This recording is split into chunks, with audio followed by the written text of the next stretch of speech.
আসসালামু আলাইকুম। আন্তর্জাতিক টিভি নিউজে আপনাকে স্বাগত।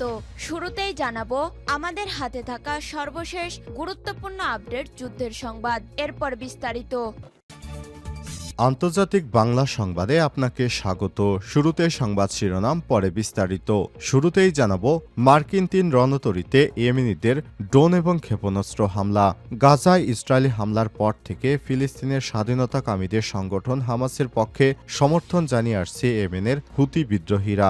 এরই জের ধরে তারা এবার আমেরিকার ৩ রণতরীতে ড্রোন এবং ক্ষেপণাস্ত্র হামলা চালিয়েছে। হুতি বিদ্রোহীরা জানিয়েছে যতক্ষণ পর্যন্ত গাজা যুদ্ধ বন্ধ না হবে ততক্ষণ পর্যন্ত মার্কিন যুক্তরাষ্ট্র সহ পশ্চিমাদের বিভিন্ন জাহাজে তারা হামলা অব্যাহত রাখবে। এরপর জানাবো লেবাননের দ্বিতীয় ধাপে হামলা শুরু করেছে দখলদার ইসরায়েলি বাহিনী। দক্ষিণ লেবাননে দ্বিতীয় ধাপের স্থল অভিযান শুরু করেছে দখলদার বাহিনী। আজ আরব নিউজ এবং আনাদোলো এজেন্সির এক সংবাদে সব তথ্য জানা গেছে। এদিকে যুক্তরাষ্ট্রের মন্ত্রী হতে যাচ্ছেন ইলন মাস্ক। যুক্তরাষ্ট্রের ৪৭তম মার্কিন প্রেসিডেন্ট নির্বাচনে ডোনাল্ড ট্রাম্পকে সমর্থন করার মধ্য দিয়ে ইলন মাস্ক এবার যুক্তরাষ্ট্রের মন্ত্রী হতে চলেছেন। এবারে জানাবো ট্রাম্পের মন্ত্রিসভায় কে কে ডাক পেলেন, পাইপলাইনেই বা কারা। মার্কিন যুক্তরাষ্ট্রের ৪৭তম প্রেসিডেন্ট হিসেবে আগামী ২০শে জানুয়ারি শপথ নেবেন ডোনাল্ড ট্রাম্প। তবে শপথ নেয়ার আগেই তার মন্ত্রিপরিষদ সাজাচ্ছেন। কাকে কোন দায়িত্ব দিলেন এ ব্যাপারে গুরুত্বপূর্ণ সংবাদ জানাবো, সঙ্গেই থাকুন। এবং সর্বশেষ জানাবো একটি মর্মান্তিক সংবাদ। বিয়ের বাস নদীতে পড়ে পাকিস্তানে নিহত ১৪। উত্তর পাকিস্তানের একটি বাস সিন্ধু নদীতে পড়ে কমপক্ষে ১৪ জন নিহত এবং আরও বেশ কয়েকজন আহত হয়েছে। খবর পাকিস্তান জাতীয় সংবাদ মাধ্যম ডনের। প্রিয় দর্শক, এতক্ষণ শুনছিলেন সংবাদ শিরোনাম, এবারে বিস্তারিত। তবে তার আগে বন্ধুরা অনুরোধ থাকবে এই সংবাদটিতে একটি লাইক দিন। এই চ্যানেলে আপনি নতুন হয়ে থাকলে আমাদের সংবাদটি দেখতে দেখতে চ্যানেলটি সাবস্ক্রাইব করে রাখুন। আর বন্ধুরা, আপনি যদি গাজা যুদ্ধে নিরীহ ফিলিস্তিনিদের ভালোবেসে থাকেন কমেন্টে ইয়েস লিখে বিশ্ববাসীকে জানিয়ে দিন। এবারে বিস্তারিত। মার্কিন ৩ রণতরীতে ইয়েমেনিদের ড্রোন এবং ক্ষেপণাস্ত্র হামলা। গাজায় ইসরায়েলি হামলার পর থেকে ফিলিস্তিনের স্বাধীনতাকামীদের সংগঠন হামাসের পক্ষে সমর্থন জানিয়ে আসছে ইয়েমেনের বিদ্রোহী গোষ্ঠী হুতিরা। এমনকি তারা লোহিত সাগরে ইসরায়েলি জাহাজে হামলা চালিয়ে আসছে। এজন্য ইসরায়েলের সহায়তায় এগিয়ে এসেছে মার্কিন রণতরী। এবার মার্কিন ৩ রণতরীতে ড্রোন এবং ক্ষেপণাস্ত্র হামলা চালিয়েছে হুতিরা। বুধবার ১৩ নভেম্বর আল জাজিরার এক প্রতিবেদনে সব তথ্য জানানো হয়েছে। প্রতিবেদনে বলা হয়েছে ইয়েমেনের উপকূলে হুতিদের কাছ থেকে মার্কিন রণতরী, ক্ষেপণাস্ত্র ও ড্রোন হামলার শিকার হয়েছে। পেন্টাগনের পক্ষ থেকে সব তথ্য নিশ্চিত করা হয়েছে। হুতিরা জানিয়েছে তারা মার্কিন বিমানবাহী রণতরী আব্রাহাম লিঙ্কন ও দুটি ডেস্ট্রয়ারে হামলা চালিয়েছে। পেন্টাগনের মুখপাত্র air force major general Patrick reader বলেছেন, মার্কিন সামরিক বাহিনীর সেন্ট্রাল কমান্ডো সেন্টকম বাব আল মানদেব অতিক্রম করার সময় সফলভাবে হুতিদের একাধিক হামলা প্রতিহত করেছে। এই এলাকাটি লোহিত সাগরকে গল্ফ অব এডেনের সঙ্গে সংযুক্ত করেছে।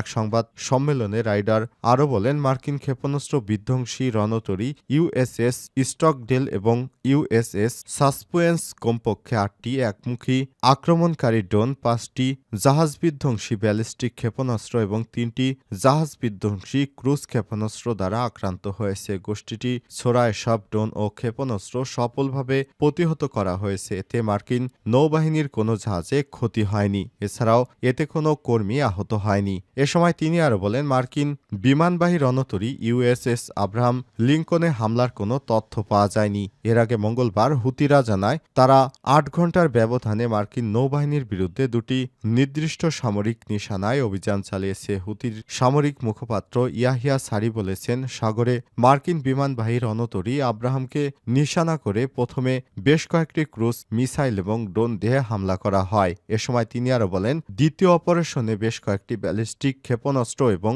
ড্রোন হামলা চালানো হয়েছে। হামলায় লোহিত সাগরে দুটি মার্কিন ডেস্ট্রয়ারকে লক্ষ্যবস্তু করা হয়েছে। এছাড়াও এসব হামলা সফলভাবে লক্ষ্য অর্জন করেছে। হুতিরা গেল বছরের নভেম্বর থেকে জাহাজে হামলা চালিয়ে আসছে। এ হামলায় অন্তত ৯০টি জাহাজ, ড্রোন এবং ক্ষেপণাস্ত্র ছোড়া হয়েছে। এতে দুটি জাহাজ ডুবে গেছে। এছাড়াও দুটি জাহাজকে হাইজ্যাক করেছে তারা। গোষ্ঠীটির দাবি, গাজায় যুদ্ধবন্ধ এবং ত্রাণ সহায়তা স্বাভাবিক না হওয়া পর্যন্ত এই হামলা অব্যাহত থাকবে। লেবাননে দ্বিতীয় ধাপে হামলা শুরু করেছে ইসরায়েল। দক্ষিণ লেবাননের দ্বিতীয় ধাপে স্থল অভিযান শুরু করেছে ইসরায়েলি সেনাবাহিনী। তেল আবিবের দৈনিক মারিবের বরাতে আনাদুলু এজেন্সি মঙ্গলবার ১২ নভেম্বর এসব তথ্য জানিয়েছে। ইসরায়েলি সেনাবাহিনী বলছে তারা হিজবুল্লাহর বিরুদ্ধে অভিযান জোরদার করেছে। গোষ্ঠীটির নতুন আস্তানার দিকে অগ্রসর হচ্ছে নেতানিয়াহু বাহিনী। এর অর্থ হচ্ছে দক্ষিণ লেবাননে নতুন এলাকায় ইসরায়েলি আগ্রাসনের কবলে পড়তে যাচ্ছে। তথ্যমতে ইসরায়েলি সেনাবাহিনী দক্ষিণ লেবাননে স্থলযুদ্ধের দ্বিতীয় পর্যায়ে যে সূচনা করেছে তাতে যোগ দিয়েছে ৩৬তম ডিভিশন। হিজবুল্লাহর দ্বিতীয় প্রতিরক্ষা লাইনের দিকে অগ্রসর হচ্ছেন তারা। ৩৬তম ডিভিশনের একটি সাজোয়া ডিভিশন এবং এটি ইসরায়েলি সামরিক বাহিনীর মধ্যে বৃহত্তম ডিভিশন। সংযুক্ত আছে গোলানি ব্রিগেড, প্যারাট্রুপার্স ব্রিগেড এবং ১৮৮তম সাজোয়া ব্রিগেড সহ যুদ্ধ কৌশলীরা। তারা ইতিমধ্যে দক্ষিণ লেবাননে নতুন অপারেশনে জড়িয়েছে। ইসরায়েলের দৈনিক বলছে এই অভিযানের উদ্দেশ্য হল এই অঞ্চলে হিজবুল্লাহর ঘাঁটি ভেঙে দেওয়া এবং লেবাননের রাজনৈতিক মীমাংসার আলোচনায় বসতে হিজবুল্লাহর উপর চাপ প্রয়োগ করা। গত বছরের ৭ অক্টোবর ইসরায়েলের গাজায় হামলা শুরু করে। এর প্রতিবাদে ইসরায়েলের ভূখণ্ডে রকেট ছুড়ে আসছিল হিজবুল্লাহ যোদ্ধারা। মাঝে মধ্যে ইসরায়েলি সেনাদের লক্ষ্য করে গুলিও ছুড়েছে তারা। সীমান্ত সংঘাত যখন চরমে পৌঁছেছে তখন ইসরায়েল হিজবুল্লাহ নিধনে লেবাননে বোমা হামলা শুরু করে। এরপর থেকেই তারা পর্যায়ক্রমে এই হামলাগুলো চালাচ্ছে। যুক্তরাষ্ট্রের মন্ত্রী হতে যাচ্ছেন ইলন মাস্ক। যুক্তরাষ্ট্রের ৪৭তম প্রেসিডেন্ট নির্বাচনে ডোনাল্ড ট্রাম্পের সমর্থন করার মধ্য দিয়ে অন্যতম প্রভাবশালী ইলন মাস্ক তিনি এবার মন্ত্রী হতে যাচ্ছেন। গত জুলাই ট্রাম্পকে হত্যা চেষ্টার পরই তার প্রতি নিজের সমর্থন প্রকাশ করেন এই টেক জায়ান্ট ধনকুবের। এরপর ট্রাম্পের জয়ে নিজের সর্বোচ্চ চেষ্টা অব্যাহত রেখেছেন। জয়ের পরে ইলন মাস্কের অবদান ভুলে যায়নি ট্রাম্প, দিলেন এর প্রতিদান। রয়টার্সের এক প্রতিবেদনে বলা হয়েছে সরকারি দক্ষতা বিভাগ নামে ট্রাম্প নতুন মন্ত্রণালয় গঠন করতে যাচ্ছে। এর দায়িত্ব দেবেন ইলন মাস্ক ও বিবেক রামাস্বামীকে। বিবেক প্রযুক্তি উদ্যোক্তা এবং এবারের প্রেসিডেন্ট নির্বাচনে রিপাবলিকান পার্টির মনোনয়ন প্রত্যাশী ছিলেন। স্থানীয় সময় মঙ্গলবার ১২ নভেম্বর ডোনাল্ড ট্রাম্প এক বিবৃতিতে তাদের নাম ঘোষণা করেছেন। তাতে বলা হয়েছে তারা আমার প্রশাসনের জন্য সরকারি আমলাতন্ত্রকে ভেঙে ফেলায়, অতিরিক্ত বিধিবিধান, অযথা খরচ কমাতে এবং ফেডারেল সংস্থাগুলোর পুনর্গঠনের পথ প্রশস্ত করবে। নতুন মন্ত্রণালয় সরকারের বাইরে থেকে পরামর্শ ও নির্দেশনা দেবে। প্রসঙ্গত ট্রাম্পের পক্ষে প্রচারণা চালানোর জন্য প্রতিষ্ঠা করা হয় আমেরিকা পিএসি নামক প্রতিষ্ঠান। ফেডারেল হিসাব অনুযায়ী ট্রাম্পকে সমর্থন করে নির্বাচনী প্রচারণার জন্য মাস্ক অন্তত ১১,৯০,০০,০০০ মার্কিন ডলার অনুদান দিয়েছেন। ট্রাম্পের মন্ত্রিসভায় কে ডাক পেলেন? পাইপলাইনে বা কারা?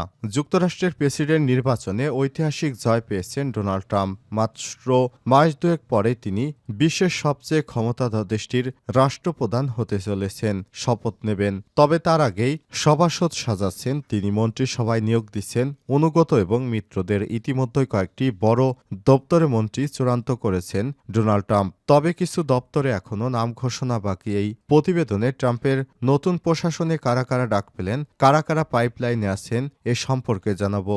বিশ্বমোড়ল যুক্তরাষ্ট্রের রাজনীতিতে পররাষ্ট্রমন্ত্রীর ভূমিকা অনেক উপরে। প্রেসিডেন্টের নির্বাচিত হয়ে তিনি বিশ্ব মার্কিন নীতি বাস্তবায়ন করেছেন। আর এই অতি গুরুত্বপূর্ণ পদে ট্রাম্প মার্কিন সিনেটর মার্কো রুবিওকে মনোনীত করেছেন। সবকিছু ঠিক থাকলে প্রথম ল্যাতিনো শীর্ষ কূটনৈতিক হিসেবে নিযুক্ত হবেন ফ্লোরিডায় জন্ম নেয়া এই রাজনীতিবিদ। প্রতিরক্ষামন্ত্রী পিট হেগসেথ যুক্তরাষ্ট্রের নতুন প্রতিরক্ষামন্ত্রী হিসেবে পিট হেগসেথকে নিয়োগ দিয়েছেন ট্রাম্প। হেগসেথ রক্ষণশীল মার্কিন সংবাদ মাধ্যম ফক্স নিউজের একজন উপস্থাপক। অবশ্য মার্কিন সামরিক বাহিনীতে কাজ করা দীর্ঘ অভিজ্ঞতা রয়েছে তার। জাতিসংঘ যুক্তরাষ্ট্রের রাষ্ট্রদূত হিসেবে এলিস স্টেফানিকে নিয়োগ দিয়েছে ট্রাম্প। সীমান্তে রয়েছে টম হোমান। ডোনাল্ড ট্রাম্প তার পরবর্তী প্রশাসনে যুক্তরাষ্ট্রের সীমান্ত দেখভালের দায়িত্ব দিচ্ছেন টম হোমানকে। কট্টর অভিবাসন বিরোধী কর্মকর্তা হিসেবে পরিচিত রয়েছেন টম হোমান। স্বরাষ্ট্রমন্ত্রী ক্রিস্টি নোয়েম মার্কিন স্বরাষ্ট্রমন্ত্রী হোমল্যান্ড সিকিউরিটির দায়িত্ব সাউথ ডাকোটা অঙ্গরাজ্যের গভর্নর ক্রিস্টি নোয়েমকে নিয়োগ দিয়েছেন তিনি। মন্ত্রিসভায় জায়গা পেলেন ইলন মাস্ক। বিশ্ববিখ্যাত প্রযুক্তিবিদ ইলন মাস্ক এবার মন্ত্রিসভায় ডাক পেয়েছেন। চিফ অব স্টাফের ডাক পেয়েছেন সুজি ওয়েলস।